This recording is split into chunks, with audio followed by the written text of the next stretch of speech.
Edgar.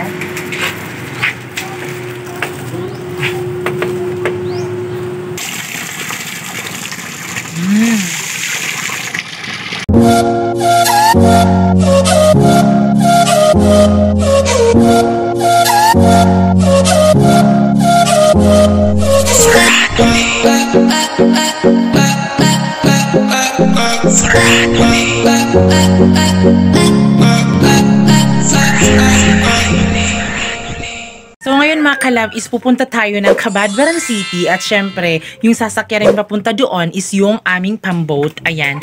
So kinarga din ni Francis yung mga galon kasi lalagyan namin ng tubig at syempre kaya kami pupunta doon kasi isasauli namin yung aming hiniram na kasuotan namin nung nagphotoshoot kami. Ayan. Instead na kahapon namin siya ibalik sana, isauli. So kaso ang lakas kasi ng ulan so hindi na lang namin siya nasauli. Ayan. So ngayon ang gamit din nating camera ngayon is yung Realme. Ayan. So pasensya kung medyo hindi na siya clear. Yung kasuotan kasi namin is nasa bahay kasi doon na lang namin nilagay kasi dito delikado din kasi kapag dito sa fish pond kasi madami din kasi kaming dadalhin so delikado sa pambot. Ihahatid na lang ni Papa doon sa Bandol para kami na lang yung magsauli doon papunta sa Cabadbaran at syempre siguro ipapadalo ko rin ngayon yung camera ko papunta sa Davao. So ayan, let's go dahil para makahabol tayo sa pagpapadala ng ating camera patungong Davao.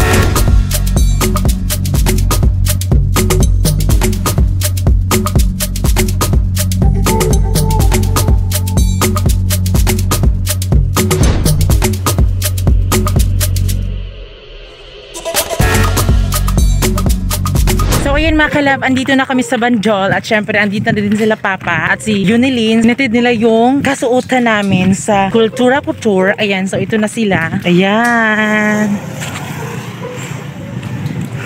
Halay ka be. Ano? Ihatod ninyo sa Cabadbaran eh? Oo. Adit parang Cabadbaran na yung motor na yun.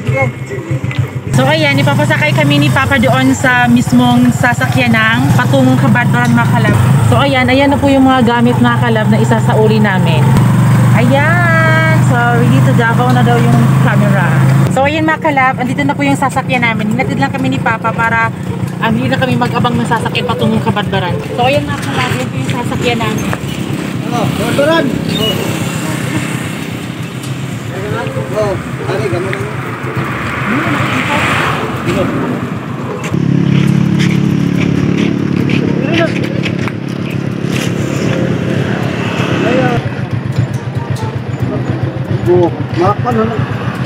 So ayan, punta na kami ng Cabadbaran. Ngayon, uuwi na sila. Price ment. Oh. Yan, yung driver na. Nagpupamilik si Kuya. So ayan, meron pala tayong kalampans dito si Kuya. Nanonood pala siya sa mga vlog natin.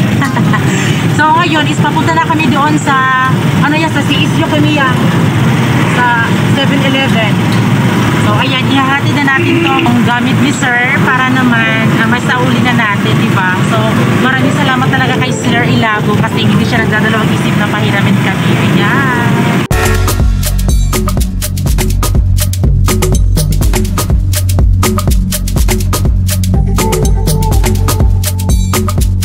Andito na tayo sa Kultura Couture pero wala sila sir dito. Tinawagan namin itong number na to. Sabi nung sumagot ng cellphone. So dito lang daw namin sa kabila isa sa uli kasi walang tao kasi dito. Ayan. Okay. So ayan, makalahalik kayo dito makala dito sa salon.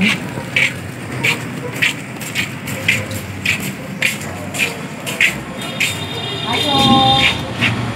So ayun makalab, dito lang namin siya makalab ilalagay kasi sabi kasi ni Sir Edgar.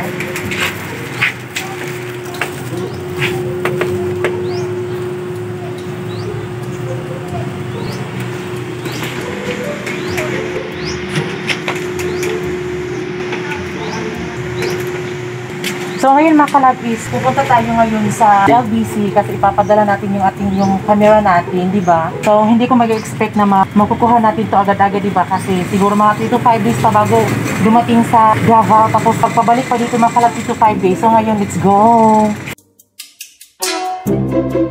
So ayan mga kalab, andito na kami sa LBC at syempre sobrang taas po ng pila.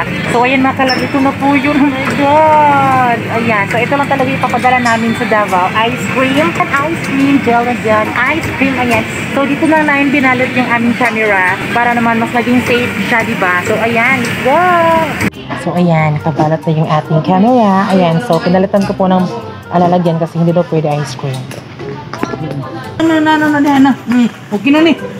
A few inches later. So ayan mga kalab, andito na kami sa bundle. Ayan, din syempre naipadala na din yung camera natin mga kalab. So cellphone muna tayo, habal tayo sa cellphone. At din syempre mga kalab, tingnan nyo po dito mga kalab. Ito po yung binukod yung bahay nila Francis noon. So ginawa na pong dike. So ayan, ito po yung ganap ngayon dito sa kanilang tinatayo ang bahay noon. Ayan, ito po, gagawin talaga siyang dike kasi malaki kasi yung tubig dito. Oh. Ayan, dito tayo pupunta mga kalab. Dadaan tayo dito sa kanilang ginagawang dike kasi pupunta tayo doon mga kalab kasi andun po yung pambot namin. Tapos dadaan naman tayo dito sa bambulay nila. So, ayan, ito yung pambot namin. Padang, nakadating na kami sa aming pambot. So, meron kaming mga galon dito. So, syempre, ipapakita din namin sa inyo kung saan kami nag-iigib. Ayan. So, wala po yung laman. Papaanda rin na ni Francis yung makina.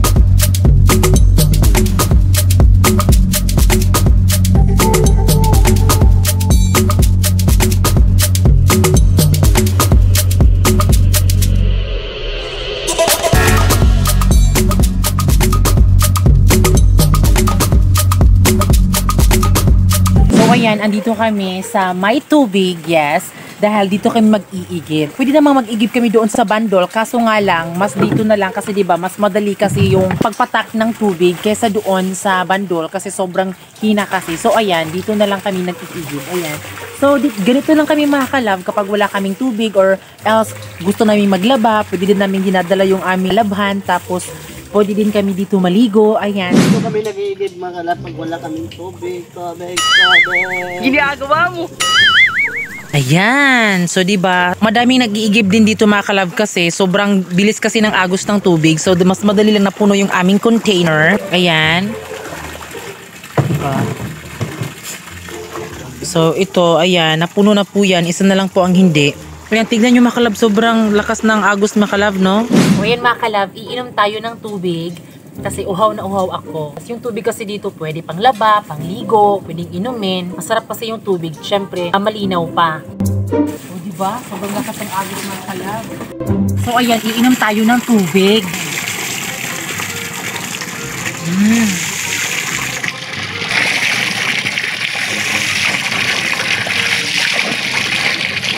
Yung magtagis tubig. So ayan mga kalab, sobrang tamis sa tubig, sobrang ginaw at saka super clean talaga ng tubig mga kalab. Tignan nyo. Ano ba yung mga kalab? Maliligo muna ako kasi bagong gupit. Yes, oo nga pala, bagong gupit din pala si Francis. Ayan, di ba? So ganyan lang po yung buhok niya kasi ako po yung nagdidesisyon mga kalab na papataasin ko yung ano niya, buhok. Kaya ganyan po yung buhok niya.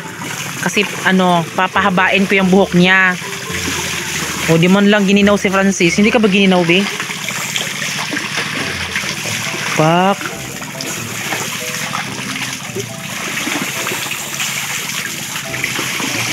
Tingnan nyo yung ano dito mga kalab. Oh. Yung ano niya. Oh, ano. Nano talaga yung ating. Hala, may tuway. Ay, hindi pala. Yan. Naliligo si Francis ngayon. Ang mga kalab, alam ko po na first time nyo pong makita na naliligo na walang sabon-sabon.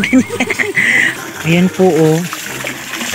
Ito po yung kano mga kalab. Bakal po yung ano niya.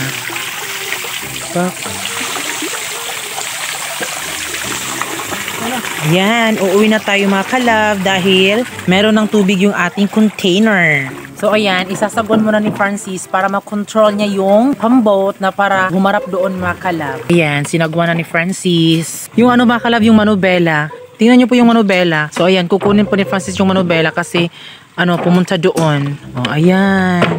Diba? Sagwan, sagwan. Ayan, nakarating na din kami mga kalab. Ayan, so kakarating lang namin at yan na po, nilagay na po sa lalagyan yung aming tubig. Yan. So yung tubig ngayon mga kalab is hindi siya mataas pero mamaya is tataas na yan mamayang gabi. So ayan, dahil Sabado ngayon, so syempre, ina-impake namin yung aming mga damit para susuotin namin bukas. Kasi every 4 AM of the Sunday kami sumisimba. Kapag Sabado na ng hapon, so syempre, punta na kami doon sa bahay. So ito na yung mga kasuotan namin. So ilalagay na namin dito sa aming bag. Ayan. So ngayon mga kalab, andito na kami sa bahay and then syempre, yung ating camera Sony WX500 is papunta na doon sa Davao. At Yes, sana, mga kalab, napadala na din namin sa LBC yung aming kamera. yes, at sana makabalik siya dito agad-agad kasi Sana diba, makabalik din bukas. yes. Kasi month of December na mga kalab, diba? So, ang daming vlog na magaganap yan sa ating Vlogmas. Kung napansin nyo mga kalab, merong mga headdress kanina na nakikita nyo, tapos may cellophane. So, yun po yung aming kasuutan galing sa Kultura Couture. Ayan, kakatapos lang kasi naming mag-photoshoot kahapon. So, ayan, I hope na magustuhan nyo po yung photoshoot na ipapakita namin sa inyo. At syempre, i-upload lang ho namin kapag nakaabot na tayo ng 200,000 subscribers. Ayan, para makaabot na tayo. So, syempre, mag-subscribe na kayo para ma-upload na natin. Ayan. Then, Para mabilis yung ating maabot yung ating 200, yes. subscribers. So, mag-subscribe na kayo. yes, subscribe din. I-click nyo po yung notification bell. Ayan. So, wag na kayo magdadalawang isip dahil hindi ko maghihinayang mga kalab na nag-subscribe kayo kasi yung surprise na ipapakita namin sa yung photoshoot is hindi nyo talaga kami maalala kung saan ba si Ulysses ganyan, si Francis ganon kasi napakabongga talaga ng aming mga ganap nung kami ay nag-photoshoot. Ayan. So, abangan nyo din yung aming music video sa aming entry. Ayan. Sa aming Christmas song. Ayan. Then, nagpa-compose kami yan sariling kantan para hindi tayo ma-copyright ni YouTube. Ayan. So, if future namin yung anong meron sa Magallanes. Kasi, proud na Magallanes, Agusan del Norte kami na nakatira. Kaya namin i-future kung anong meron dito sa Magallanes, Agusan del Norte. Ayan, mga kalab. So, I hope na na-enjoy kayo sa vlog namin. Sana nagustuhan yung vlog namin mga kalab. Yes, ayan. So, bago kayo umalis, please don't forget to subscribe our YouTube channel at kami ang Family Love Team na nagsasabing dapat love lang. Wala ka pwede, sad ko, ni mong higugmaon kaysa tinuod.